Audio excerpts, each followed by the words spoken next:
तो बेटा अक्टूबर नवंबर 22 वाला पेपर कर रहे हैं, पेपर 1 वेरिएंट 2 यहाँ पे आएगा जरा। The Chinese government is concerned about the level of poverty and the need for more resources in low-income regions of the country. As a result, it is increasing its expenditure in those regions and reducing it in high-income regions. बोलता है कि यार हम लोग जो है ना, जो लो इनकम रीजन्स हैं उसके ऊपर एक्सपेंडिचर बढ़ा रहे हैं एज कम्पेयर टू जो हमारे पास लो हाई इनकम रीजन है, वहां से हम एक्सपेंडिचर कम करें। Which economic concept does this government policy illustrate? तो पहला आपसे कहता है कि डिस इकोनॉमीज ऑफ स्केल। बेटा डिस इकोनॉमीज ऑफ स्केल जो होती है वो फर्म्स को होती है, गवर्नमेंट को भी हो सकती है, ऐसी बात नहीं है, लेकिन डिस इकोनॉमीज का मतलब होता है कॉस्ट राइज हो जाना। यहाँ पे हम लोग जैसे मैं ऐसे समझ लूँ कि एक हमारे पास रीजन ए है और एक हमारे पास रीजन बी है, मैं रीजन ए को बढ़ा रहा हूँ और रीजन बी को कम कर रहा हूँ, यानी कि रिलेशनशिप कैसा आ गया हमारे पास, नेगेटिव। और ये नेगेटिव रिलेशन का मतलब क्या है कि हमारे पास कौन सा कॉन्सेप्ट चल रहा है, अपॉर्चुनिटी कॉस्ट। कि अगर मैं या तो मैं रीजन ए में खर्चा कर सकता हूँ या तो मैं रीजन बी में खर्चा कर सकता हूँ, दोनों में से एक जगह पे खर्चा करूंगा दूसरी जगह पे नहीं कर पाऊंगा। इस तरह हमारे पास चल रही होती काम। An airline needs people and equipment. These can be divided into factors of production. What is allocated to its correct factor of production? बेटा people और equipment, लोग या फिर equipment, वो आपके पास किधर आएगा और factor of production आपके पास कहाँ पे आ रहा होगा, मतलब इस तरीके से आपने उसको देखना है। देखो पहली बात, यहाँ पे लिखा हुआ है एयरक्राफ्ट और एयरक्राफ्ट के साथ लिखा हुआ है कैपिटल, तो हाँ भाई ये बात सही है, एयरक्राफ्ट जो होता है जो जहाज है वो आपको कैपिटल है। एयरलाइन ओनर और लेबर ये गलत है, क्योंकि एयरलाइन ओनर जो है वो एंटरप्रेन्योर है। कंप्यूटर नेटवर्क बेटा ये कैपिटल का पार्ट है, पायलट जो है ये लेबर का पार्ट। ठीक है, तो अपने पास क्या आंसर बच गया, ए। The diagram shows production possibility curve and a number of output combinations for tea and coffee. Which combination of tea and coffee would the economy currently produce? बोलता है कि हम लोग कौन कौन सा कॉम्बिनेशन प्रोड्यूस करंटली कर सकते हैं। अब एक बात सुनो, यहाँ पर ये और ये दोनों क्या हैं, स्कार्सिटी वाले पॉइंट, औकात के बाहर वाले पॉइंट, अनअटेनेबल वाले पॉइंट। तो इसका मतलब क्या है कि आप सिर्फ कौन कौन से पॉइंट अचीव कर सकते हो, आप ये वाला कर सकते हो, आप ये वाला कर सकते हो, ये वाला कर सकते हो और ये वाला कर सकते हो, यानी कि आपके पास आंसर क्या बन रहा है, बी बन रहा है तक। ठीक है, अच्छा नेक्स्ट पे आए, एक second. What is a disadvantage of market economy? Market economy का मतलब क्या है कि हमारे पास नो गवर्नमेंट, तो इसका क्या डिसएडवांटेज होगा, तो यहाँ पे जरा देखिएगा। Consumer choice is ignored. भाई मार्केट इकोनॉमी में कंज्यूमर की चॉइस पे ही तो फोकस किया जाता है, फोकस ही उसके ऊपर होता है, जो चीज कंज्यूमर खरीदना चाह रहा है प्रोड्यूसर वही चीज बेचेगा ना, उसके अलावा तो कुछ नहीं बेचेगा, तो उसी पे फोकस होता है, जबकि ये पॉइंट फिर क्या हो गया, गलत हो गया। कंज्यूमर में लैक इंफॉर्मेशन, जी, जिसकी वजह से हमारे पास क्या होती है, मार्केट फेलियर, तो ये पॉसिबल आंसर हो सकता है। गवर्नमेंट सब्सिडीज इनकरेज एफिशिएंसी, भाई जब गवर्नमेंट ही नहीं है तो सब्सिडी कौन दे रहा है, आपका चाचा दे रहा है क्या आपको? There is no incentive to work, भाई there is more incentive to work in free market economy as compare to public वाला, तो हमारे पास इंसेंटिव ज्यादा होता है टू वर्क। ठीक है, वर्कर्स आर अवॉर्डेड अ पे rise but do not increase their productivity, workers do not buy the product that they produce, how would this change be shown on a demand and supply diagram for a product? बोलता है कि भाई workers को पे rise मिला लेकिन उससे productivity increase नहीं हुई, जब आपके पास प्रोडक्टिविटी इंक्रीज नहीं होगी तो उससे आपके सप्लाई पे क्या इफेक्ट आ रहा होगा, आपका सप्लाई गिर रहा होगा। ठीक है, आगे बोलता है workers do not buy the product they produce, how would this change be shown on a demand and supply curve for a product? अच्छा, अब पहला ऑप्शन बोलता है कि demand curve will shift to left. अच्छा मेरी बात सुनो बेटा, एक बात सुनो, मैं अगर टीचिंग करता हूँ, मैं पढ़ाता हूँ, सही है, तो मैं शीशे के सामने बैठ के खुद को तो नहीं पढ़ाता ना, तो अगर मैं शीशे के सामने बैठ के खुद को नहीं पढ़ाता तो उससे मेरे डिमांड कर्व पे क्या इफेक्ट आएगा, मैं तो खुद एक प्रोडक्ट हूँ। ठीक है, अगर मैं मोबाइल फोन बेचता हूँ और मेरा समझ लो एप्पल मेरा है, मेरी कंपनी है एप्पल, मेरा लेबर एप्पल के फोन नहीं खरीदता, तो उसका मतलब क्या है कि उसकी डिमांड ही नहीं है। ठीक है, डिमांड रिड्यूस तब होती है जब, अगर फॉर एग्जाम्पल मेरे महीने के 100 यूनिट बिकते थे अब 550 बिकना स्टार्ट हो गए, डिमांड तब अफेक्ट करती है, डिमांड तब नीचे आएगा, क्योंकि एवरेज 100 बिकते थे, अब 50 बिक रहे हैं। तो अगर मैं पहले से ही नहीं खरीद रहा, अगर मैं विलिंग ही नहीं हूँ खरीदने के लिए, तो मैंने डिमांड कहाँ से क्रिएट की है भाई? तो आपके पास demand will curve shift to the left या फिर shift to the right, demand वाले ऑप्शन ही गलत, क्योंकि मैं जब खरीद ही नहीं रहा था, मैं विलिंग ही नहीं था, तो मैंने डिमांड किस तरह क्रिएट की थी और मेरी डिमांड किस तरह कम हुई है? बात आएगी असल सप्लाई के ऊपर, क्योंकि आपकी प्रोडक्टिविटी फॉल हो रही है, और जब प्रोडक्टिविटी फॉल होती है तो फिर क्या होगा, supply curve will shift to left. The diagram shows changes in market condition. Which diagram shows a shortage at price P? बोलता है कि आपके पास प्राइस P है, शॉर्टेज चल रही है, तो उससे आपके पास कौन सी ऐसी डायग्राम है जो आपको शॉर्टेज शो करती है? शॉर्टेज का मतलब होता है demand is greater than supply, सही है। आपने चारों डायग्राम्स में वो चीज देखनी है जहां पे आपके पास डिमांड ज्यादा है और आपके पास सप्लाई कम है। इस वाले के अंदर आप देखो, डिमांड कर्व ये आ रहा, सप्लाई कर्व ये आ रहा, तो मार्केट में यहाँ से लेके यहाँ तक शॉर्टेज है आपके पास, सही है, करेक्ट है। आगे देखते हैं, यहाँ पे सप्लाई ज्यादा है, डिमांड कम है, यहाँ पे आपके पास आ रहा है सरप्लस, तो ये ऑप्शन गलत। सी के अंदर तो आप बैठे हुए इक्विलिब्रियम के ऊपर हो, तो आपके पास कोई भी शॉर्टेज सरप्लस है ही नहीं। पहले डी वाले की बात कर रहा हूँ, पहले आप इक्विलिब्रियम ई में थे, फिर आप इक्विलिब्रियम ई वन पे आ गए, वापस से इक्विलिब्रियम में बैठे हुए, तो उसके अंदर भी कोई ऐसा लिंक नहीं है, तो सीधा सीधा आंसर क्या बन जाएगा, ए बन जाएगा। What is the definition of price elasticity of demand? Shows the relationship या फिर shows responsiveness to the percentage change in quantity demand over the percentage change in price of that product. To reduce traffic congestion, a government decides to build a new road. There is a toll charge on a new road. What is the main purpose of this government intervention? बोलता है कि भाई traffic congestion कम करने के लिए government ने एक नया रोड बनाया जिसके ऊपर उसने टूल चार्ज लगा दिया। तो मेन पर्पस क्या था गवर्नमेंट इंटरवेंशन का, यहाँ पे देखिए जरा, to address the problem of market failure. Market failure को किस तरीके से कम करेंगे? देखिए, अगर एक रोड है, ये रोड है, सही है, इस रोड के अंदर 3 लेन है, तो भाई ये तो एक लिमिटेड है ना, बस ये 3 लेन पे काम हो सकता है, 3 लेन के अलावा कोई चौथी लेन तो अपने पास है नहीं, यानी कि ये अपने पास क्या हो गया, राइवलरस इन नेचर, पहली बात, ठीक है, कमी हो रही है। दूसरी बात, टूल चार्जेस ले रहा है, तो एक्सक्लूडेबल वाला कॉन्सेप्ट भी यहाँ पे आ गया। तो ये सब हम लोगों ने किस चैप्टर में पढ़ा था? ये सब हम लोगों ने पढ़ा था मार्केट फेलियर के अंदर, सही है, ये सब कहाँ पढ़ा था भाई, मार्केट फेलियर में। तो इसका पहला ऑप्शन पढ़े, to address the problem of market failure, हो सकता है। आगे देखो, to discourage people from using public transport. भाई अगर आप टूल लगा रहे हो, चार्जेस लगा रहे हो रोड के ऊपर, तो लोग अपनी पर्सनल कार पे क्यों जाएंगे भाई, बसों में जाएंगे, ताकि बस वाला टूल चार्ज पे करे, हम थोड़ी करेंगे। तो उससे पब्लिक ट्रांसपोर्ट की डिमांड बढ़ेगी, ये बोल रहा है कि हम लोग डिस्करेज कर रहे हैं public transport.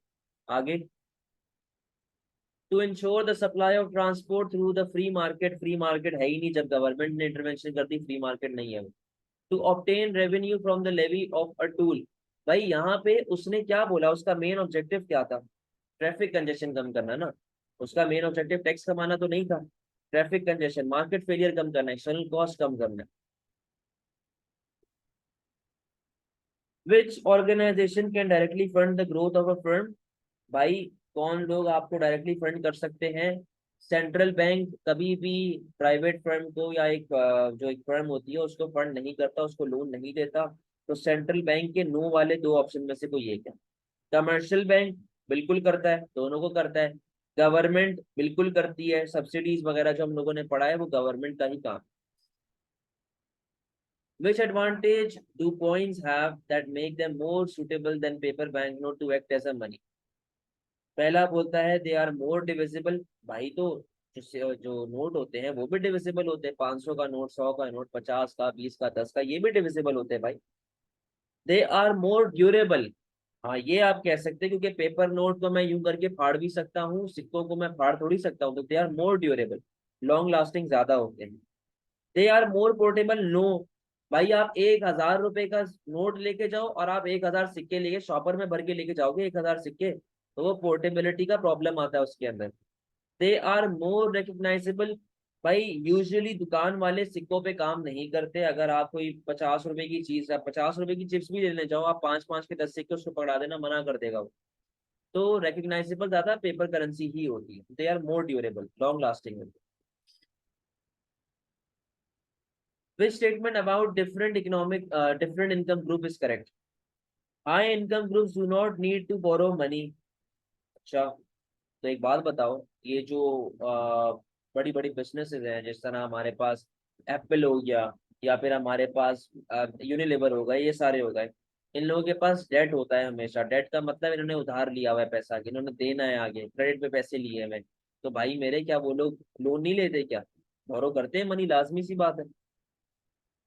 High income group save less money than low income group, ये भी गलत बात है भाई। क्या पता हाई इनकम वाला महीने का करोड़ रुपया सेव कर रहा है, मैं महीने के 10,000 रुपये सेव कर रहा हूँ, तो उससे कोई ऐसा फर्क नहीं पड़ता। Low income groups find it easier to borrow than high income, गलत।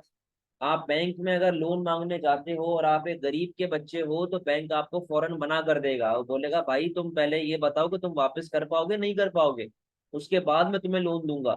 जबकि हाई इनकम वालों को फौरन से लोन मिल जाता है। Low income groups have smaller percentage of their income than high income groups, ये बात ठीक है ना, क्योंकि लो इनकम वाले जो है, उनका मतलब, लो इनकम का मतलब ही क्या है, वो लोग जो कि कम पैसे कमा रहे हैं। सही है, वो लोग जो कि कम पैसे कमाते हैं। अब कम पैसे कमाओगे तो जाहिर सी बात है सेव भी तो कम करोगे ना। जैसे मैंने आपसे एग्जांपल दी कि एक बंदा महीने का करोड़ रुपया सेव कर रहा है, मैं महीने के 10,000 रुपये सेव कर रहा हूँ, तो भाई किस तरह होगा? और दूसरी बात, लो इनकम वाले मेजोरिटी ऑफ परसेंटेज पता है किस पे डालते हैं? नेसेसिटी के ऊपर खर्चा करते हैं, राशन के ऊपर खर्चा कर लिया, तो राशन वाशन खर्चा करने के बाद पैसा ही इतना कम बचता है उनके पास, वो क्या सेव करेंगे? A musician has a choice of playing for an orchestra in either Germany or England. Which combination of income and cost of living is most likely to cause her to choose the German orchestra? German orchestra के अंदर आप क्यों जाएंगे अपना event करवाने? सबसे पहले आप यहाँ पे देखो, आपके पास टैक्सेस क्या होने चाहिए। अगर आपके पास टैक्सेस कम होंगे तो अच्छी बात है, आपके लिए फायदा है ना। तो टैक्सेस आपके पास कम होने चाहिए। उसके बाद after tax income, after tax income का मतलब होता है टैक्स पे करने वाली बात की जो इनकम होती है वो आपके पास ज्यादा होनी चाहिए। आंसर अभी भी सी या डी में से एक है। कॉस्ट ऑफ लिविंग क्या होनी चाहिए? लो। The central bank of a country decreases interest rate to help the economy out of recession. Interest rate कम कर रहा है, यानी कि ये एक्सपेंशनरी पॉलिसी लगा रहा है। ठीक है, एक्सपेंशनरी पॉलिसी लगा रहा है। How is this decrease in interest rate most likely to affect the level of saving in and borrowing from the country's commercial bank? भाई जब इंटरेस्ट रेट कम होगा, या आपको बताया, अब आपकी सेविंग कम होगी, आपकी बोरोइंग जो है यानी कि लेंडिंग वगैरह जो है वो बढ़ जाएगी। तो ऐसा किधर हो रहा है? पी के अंदर हो रहा है। Which effect of increased specialization by firms and worker is most likely to cause problem for an economy?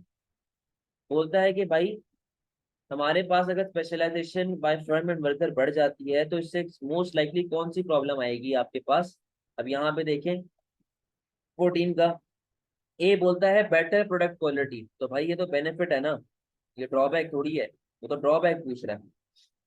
Greater interdependence, हम लोग दूसरी कंट्रीज के ऊपर डिपेंडेंट हो जाएंगे। अगर मैं चावल बनाता हूँ, मैं आटे को इंपोर्ट कर रहा हूँ बाहर से, तो मैं उसके ऊपर डिपेंडेंट हो जाऊंगा आटे के लिए। कल को मेरा उससे फटा हो गया तो वो तो मेरा आटा रोक देगा पूरा।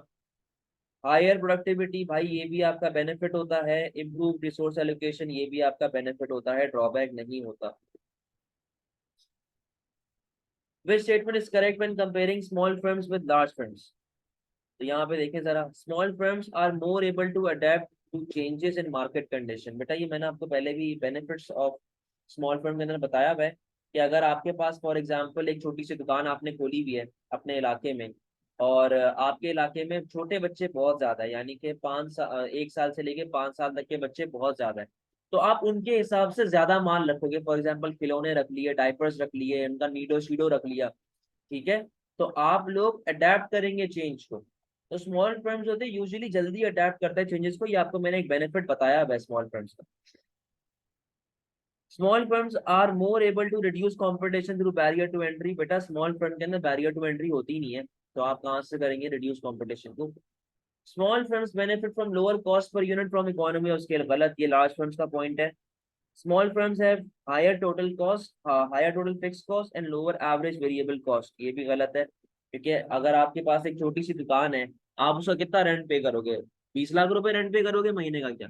कुछ भी नहीं, 20 हजार 30 हजार रेंट होगा। जितनी छोटी दुकान होगी उतना कम रेंट होगा, तो उतनी कम फिक्स कॉस्ट होगी, हाई थोड़ी होगी। आगे आओ। Which pair is included in government budget? भाई बजट का मतलब होता है tax revenue minus government spending. ठीक है, तो आपके पास कौन कौन सी दो चीजें आ गई हैं भाई यहाँ पे? पब्लिक एक्सपेंडिचर और government spending. The table shows rate of income tax paid at different income levels. Income level आपके पास है 30 हजार, 40 हजार, 50 हजार। और आप जैसे जैसे आपकी इनकम राइज होती जा रही है, देखो, जैसे जैसे वो राइज होती जा रही है वैसे वैसे आपका टैक्स का रेट भी राइज होता जा रहा है। ऐसा कौन सा टैक्स होता है? Progressive tax. आगे आओ। A central bank reduces interest rate. What would not be a consequence of this action? अगर इंटरेस्ट रेट कम होते हैं तो ऐसा कौन सा ऑप्शन है जो इसका कॉन्सिक्वेंस नहीं होगा? अ benefit for borrower for receiving loans, तो भाई ये तो आपका बेनिफिट है ना, प्लस पॉइंट है। ठीक है, आगे लिखा हुआ है a fall in the international trade of currency, नहीं एक सेकंड सॉरी, बोलता है what would not be a consequence of this action. ठीक है, इंटरेस्ट रेट हमारे पास कम हो गया। A benefit for borrower receiving loan, a fall in the international value of the currency, reduction in inflation and increase in GDP. बेटा मेरी बात सुनो, हमारे पास ना जब इंटरेस्ट रेट कम होता है ना तो इन्फ्लेशन रेट बढ़ता है, क्योंकि एग्रीगेट डिमांड बढ़ रहा होता है। ठीक है, एग्रीगेट डिमांड हमारे पास बढ़ रहा होता है। तो अब हमारे पास जो हम लोग इंटरेस्ट रेट बढ़ा रहे हैं उससे हमारा एग्रीगेट डिमांड बढ़ेगा, विल लीड टू क्या? इन्फ्लेशन। जबकि ये क्या बोल रहा है? Reduction in inflation. यानी कि आपको वो पॉइंट बताना है जो कि फॉल इन इंटरेस्ट रेट की वजह से नहीं होगा। ठीक है, ये सारे तो होंगे ना, ये नहीं होगा बल्कि बढ़ेगी inflation. Diagram shows country's economic growth over a period of 5 years. What can be concluded from the diagram? Output fell throughout the period. No, क्योंकि ये throughout पॉजिटिव में जा रहा है, सिर्फ इसमें फॉल हो रहा है। आउटपुट सिर्फ इसमें फॉल हो रहा है। Output was the highest in year one. No, output जो था वो ईयर वन में हाईएस्ट नहीं था, आउटपुट ईयर फाइव के अंदर हाईएस्ट है, क्योंकि वो कंटिन्यूसली एडिशन होती जा रही है ना। Output was it's highest in year five, बिल्कुल सही है। Output was it's lowest in year four, lowest बेटा इस वाले में, लोवेस्ट इस वाले में। ठीक है, an individual decides to employ a professional decorator rather than buying the material and decorating the house herself. Why would this decision cause GDP to rise? क्योंकि आप किसी दूसरे बंदे को हायर कर रहे हो, उसके लिए आप एम्प्लॉयमेंट क्रिएट कर रहे हो, इसलिए आपका जीडीपी लेवल राइज होगा। The activity would be recorded as income for decorator। देखा, वही वाली बात आ गई। The individual would have more leisure time, इससे जीडीपी थोड़ी राइज होगा। The professional decorator can purchase material at a discount, तो वही, वो तो हम भी कर सकते थे। The professional decorator would work less efficiently than the individual। गलत पॉइंट है, वो तो प्रोफेशनल है भाई, वो तो और अच्छा काम करेगा। What is the definition of unemployment rate? Unemployment rate मैंने आपको बताया हुआ है, वो लोग जो कि जॉब ढूंढ रहे होते हैं लेकिन उनको बेचारों को जॉब नहीं मिल रही होती, वो अनएम्प्लॉयमेंट का पार्ट होते हैं। तो इसके अंदर आप देखो, the number of people without a job, without seeking a job, but seeking a job as a percentage of labour force. ठीक है, ये वही डेफिनेशन यहाँ पे आपके पास लिखी हुई है। What is most likely to cause inflation? Reduction in export। बेटा एक्सपोर्ट कम होगा, एग्रीगेट डिमांड कम होगा, उससे आपके पास प्राइस लेवल कम होगी, इन्फ्लेशन लेवल कम होगी। रिडक्शन इन गवर्नमेंट स्पेंडिंग, इससे एग्रीगेट डिमांड कम होगा, इससे प्राइस लेवल कम होगी। Increase in the rate of interest, increase in the rate of interest आपके पास होगा तो उससे इन्वेस्टमेंट कम होगी, एग्रीगेट डिमांड कम होगी, प्राइस लेवल कम होगी। Increase in trade union power, उससे आपकी सप्लाई कम होती है और आपकी प्राइस लेवल बढ़ती है, यानी कि कॉस्ट पुश इन्फ्लेशन आपके पास आ जाए। The table shows changes in economic growth and inflation. Which changes are likely to be the result of rising unemployment? Rising unemployment आपके पास हो रही है तो जाहिर सी बात है बेटा, आपके पास जब इकोनॉमिक ग्रोथ फॉल होगा तभी अनएम्प्लॉयमेंट राइज होगी ना आपके पास। ठीक है, अनएम्प्लॉयमेंट आपके पास, सॉरी, इकोनॉमिक ग्रोथ आपके पास फॉल हो गई। उसके बाद इन्फ्लेशन के हिसाब से आपने क्या लिखना है भाई? इन्फ्लेशन। जब बेटा एग्रीगेट डिमांड अपने पास बढ़ता है तो अपने पास अनएम्प्लॉयमेंट का रेट जो है ना वो कम हो जाता है। तो अगर हमारे पास एग्रीगेट डिमांड कम होती है तो उससे अनएम्प्लॉयमेंट के रेट पे क्या इफेक्ट आएगा, बढ़ जाएगा। और एग्रीगेट डिमांड कम होने से प्राइस पे क्या इफेक्ट आता है, प्राइस कम होती है, यानी कि अनएम्प्लॉयमेंट हमारे पास तब बढ़ेगी जब इन्फ्लेशन लेवल फॉल होगा। सही है। The table shows the percentage changes in earning and consumer prices of 4 countries in 1 year. हमारे पास 4 कंट्रीज हैं जो कि एक साल के अंदर हमारे पास बता रही हैं which country is likely to have experience the greatest increase in real income during the year. हमारे पास रियल इनकम में सबसे ज्यादा इंक्रीज किस मुल्क के अंदर आया है। तो अब आप यहाँ पे देखो, इन सबको माइनस करो। सही है, इन सबको माइनस करो क्योंकि नॉमिनल इनकम माइनस इन्फ्लेशन होता है ना। तो आपके पास रियल इनकम आ जाएगी, सबको माइनस करो, कितना आ रहा है। ये आपके पास आ गया 3, ये आपके पास आ गया 0, ये आपके पास आ गया। अब थोड़ा सा अक्ल भी लगाना, मैथ्स लगाना, -1 कितना आ गया ये 5।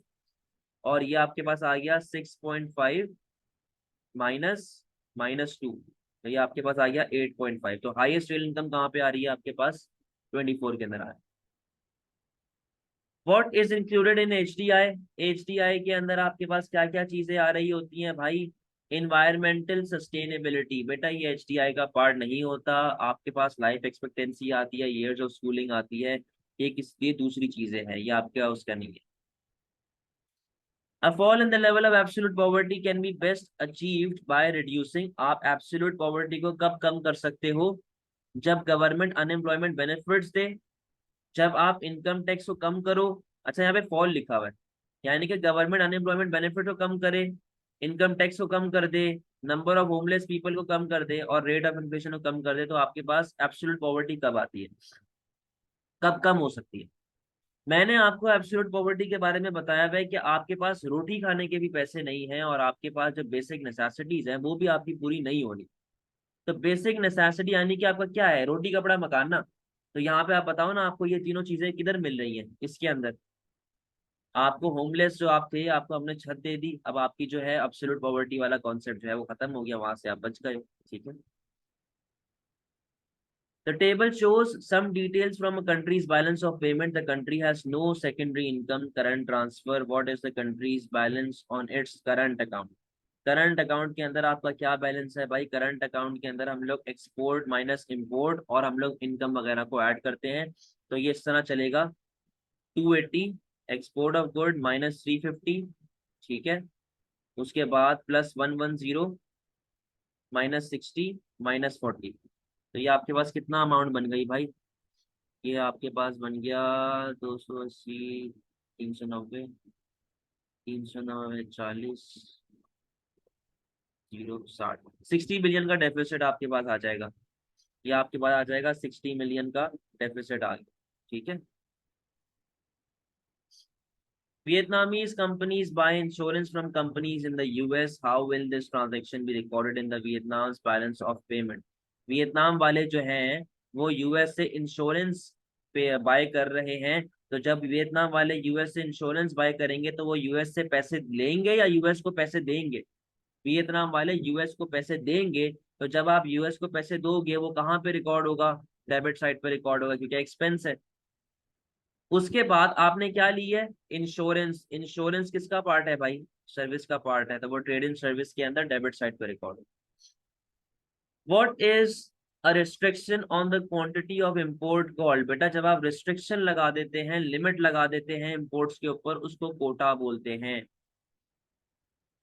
विच combination of factors would attract multinational companies producing smartphone to operate in a low income country. होता है कि ऐसे कौन से combination of factors of production है जो कि मल्टीनेशनल को अट्रैक्ट करेंगे कि वो हमारे मुल्क में आके अपने मोबाइल फोन बनाए। High economic growth rate and supply of cheap labour. तो अच्छे प्रोस्पेक्ट्स हैं, अच्छी चीजें हैं, हो सकता है। लो कॉर्पोरेशन टैक्स, ये अच्छा पॉइंट है। कंपैरेटिव लोकल मार्केट, ये बुरा पॉइंट है। Limited supply of skilled worker, ये बुरा पॉइंट है। चीप लैंड, ये अच्छा पॉइंट है, खैर लेकिन वो तो पॉइंट ही गलत हो गया। स्ट्रिक्ट एम्प्लॉयमेंट लॉज, ये भी गलत पॉइंट है। हाई इम्पोर्ट ड्यूटीज, ये भी बुरा पॉइंट है। तो अपने पास कौन सा पॉइंट बच गया, ए बच गया है कि हमारे पास चीप लेबर है और हमारे पास हाई इकोनॉमिक ग्रोथ। समझ में आती है बात बेटा, कोई मसले वाली बात तो नहीं है, कुछ पूछना तो नहीं है।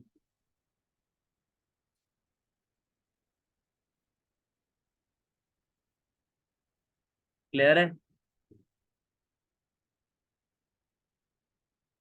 चलें क्लास ऑफ करें, अल्लाह हाफ़िज़।